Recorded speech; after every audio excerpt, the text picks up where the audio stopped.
My name is Srivathsa. I'm currently working in Bangalore in AECOM, which is one of the global engineering consultancy firm.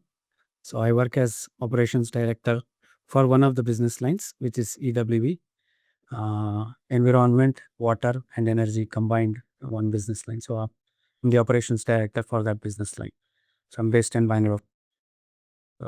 That's a brief intro. Yeah, thank you so much. So what made you enroll yourself to the MHFA training course? Of course, as part of, in terms of our company, AECOM, well-being is one of the,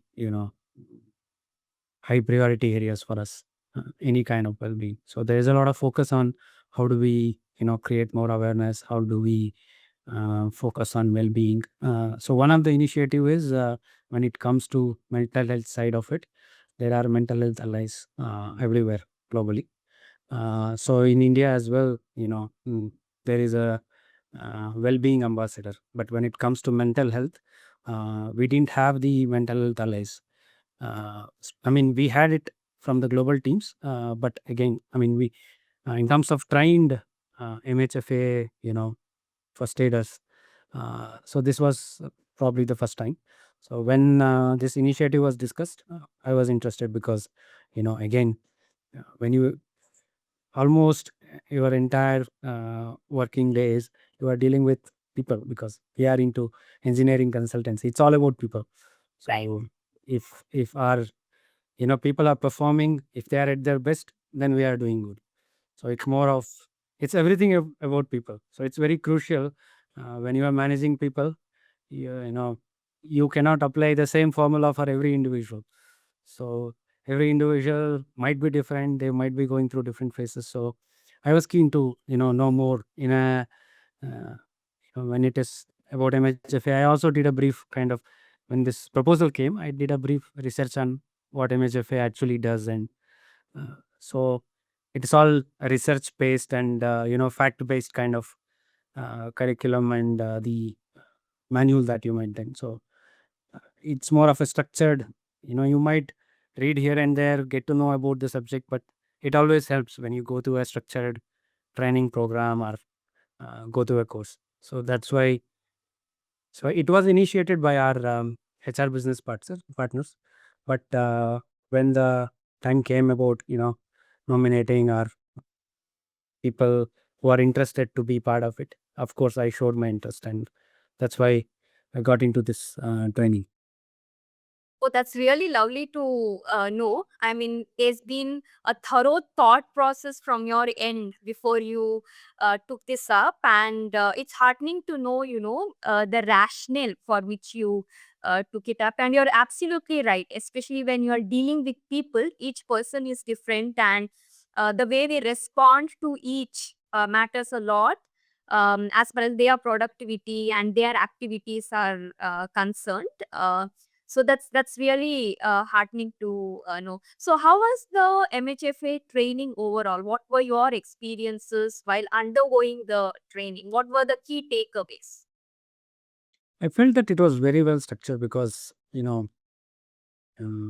initially the online modules, we were asked to complete the modules before the live session we had, which was of course more of a hybrid virtual sessions, but still interactive ones.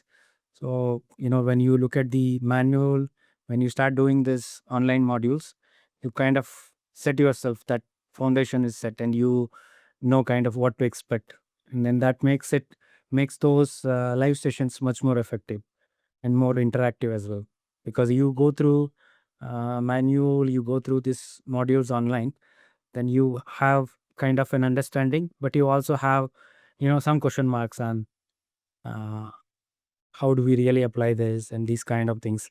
And during the trainings as well, the MHFA trainer was uh, you know they were actually making sure that the role plays are done, and it was kind of live experience you get with those role plays. You create those situations and try to come up with the realistic solutions, so that makes it really impactful.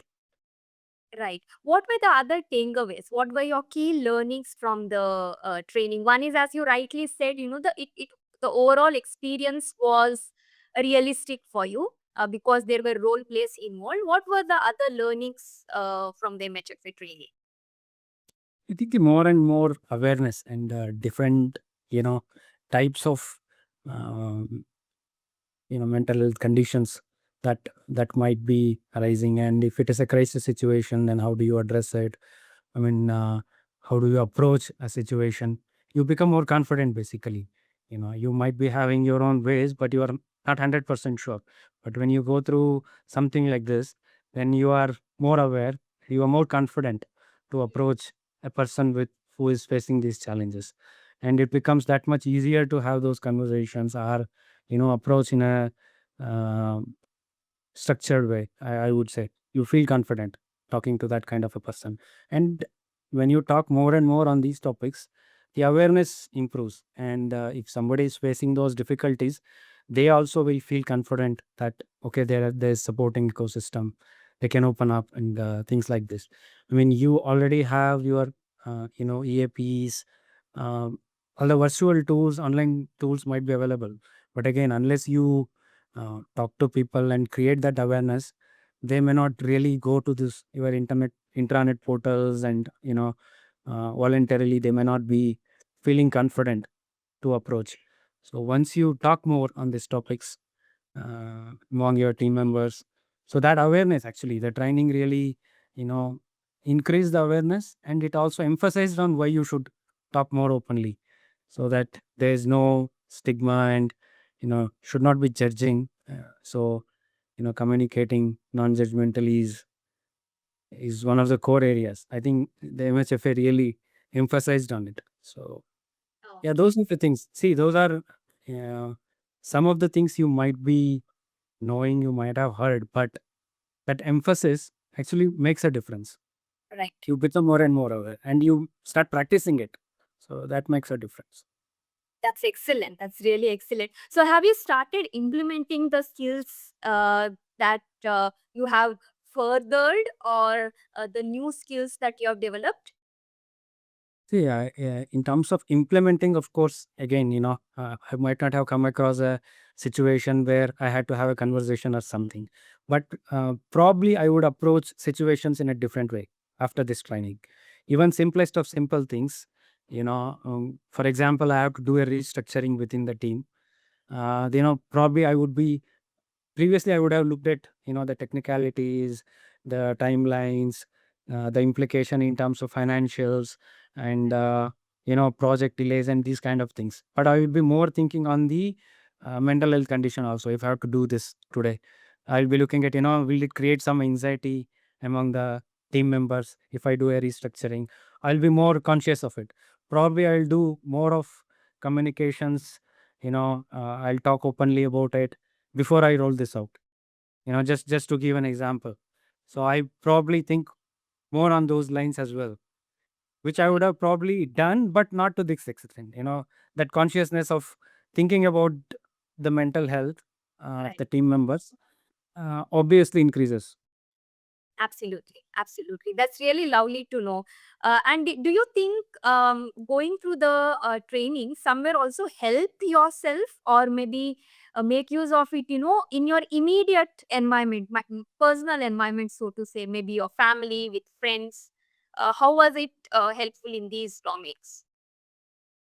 Yeah, I see, absolutely. So I think, again, we all try to be more empathetic, but then, implementing it in terms of your day-to-day working, uh, but that makes a difference. So even when you are having the long meetings or a stressful day, probably having 5 minutes of conversation on well-being. It could be well-being moment. I mean, we do practice different kind of thing. We try to start a meeting with a well-being moment, sometimes with client moments, different thing.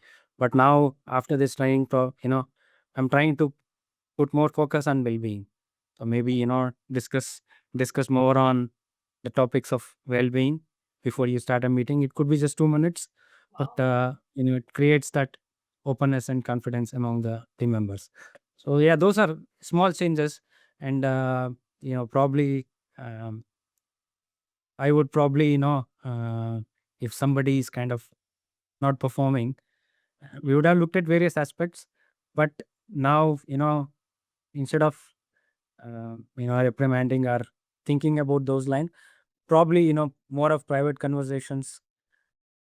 I would have done it before as well, but I think that awareness and how you look at things obviously will change when you go through something like this. So you are more aware and you practice it. Yeah, you're very right. Awareness is there in most of us. We would be obviously practicing it also, but when we undergo maybe a training like this, it comes to a much more superficial conscious level, and that pushes us to adopt it on a day-to-day basis. So it's more like a reminder and a refresher that hey, this is there in you now. Start using it, and that's Yes. awesome. It's really awesome. Some of the points that you have mentioned, the way you have started using it, it's really amazing to hear that. So do you think this MHFA course, a training like this, is recommended to the corporates, or is recommended to any lay person? What's your take on this? I think this particular course, which was I think more structured for workplace kind of a thing, I would 100% recommend it. And not only for somebody who wants to be a mental health ally or well-being ambassador, but I would recommend it for all those senior guys who are actually managing people, who are in the leadership positions, who are in the managerial positions, who have to deal with who are actually managing team members, diverse teams. So it would definitely benefit. Yeah. So leadership. Highly recommend it. Okay. Okay. So that's the thing. So leadership taking, I mean, it starts from top. It naturally would percolate to the bottom, and that mental health culture in the workspace can be created is the message that I am taking from you. So yeah, that's lovely to hear. Any closing remarks from you, Srivathsa?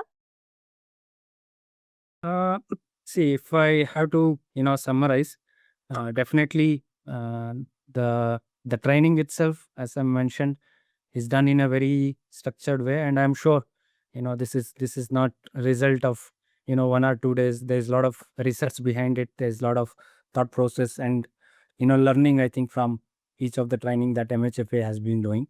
So I could see that because it is not something random. It is well thought about, and it creates an immediate impact. So that was very much evident. And as I mentioned, for it's not only for those who wants to be a first aider, but it's I would recommend it for anybody who is in a leadership positions or managerial roles, because it definitely helps. And it creates that supportive kind of environment in your workplace. If you are more aware of, if you have gone through the training, again, as you rightly pointed out, you might be practicing some of this already in your day-to-day activities, but that training and emphasizing on those points makes you more conscious, and you kind of um, try to do it. It kind of again emphasizes on that and makes you think on those lines, and consciously practice it. Right. So, and apart from all of this, if I have to just purely as someone who attended the training, if I have to talk about the course content and how it was beneficial, and if I have to provide a feedback, then I would say that one thing that probably would help, apart from what is already covered, I think your curriculum probably is around the standard that is there, and also what is kind of available as a research and evidence based content. But in today's scenario, especially for us who are working in the corporate, uh, digital well-being is one of the core areas. The screen time, the fatigue that comes out of it, the burnouts. So this is something which I didn't see much in the Right. training content. Yeah. it could be because of various reasons. I don't know, maybe there's not enough research available at the moment, or maybe things are going on and it will be probably adapted in the future courses.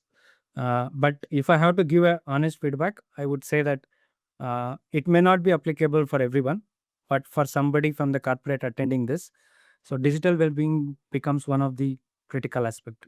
So some coverage on this subject, I think, would be even more beneficial, I would say. Thank you so much. That's a really valid point. And yes, you are right that it might come up in the future edition of the training, and discussions are already on to include everything to do with tech and the digital tools space and well-being. So, but yes, it's a valid point, and when it comes from someone who has gone through the course or the training, I mean, that would be much more appreciated. So thank you so much for the feedback. Anything else that you would want to share? I would definitely, like to thank MHFA, whole of MHFA team, and you know, for this kind of initiative or the trainings that are going on. It's really making a difference, creating that awareness. It's all about the first thing that stops people from being openly, talking about it is fear of judgment. People fear that they will be judged, and we still have that. So more and more of the trainings and more of awareness programs are only going to help. So I think it's really appreciable what MHFA is doing, the contents, the trainings, the awareness that is being created through MHFA. So, and I would like to thank MHFA as well as our team as well, which approached MHFA, our HR business partners, our wellbeing ambassadors. So they have done some good research and have chosen the right way, I would say, to create better awareness.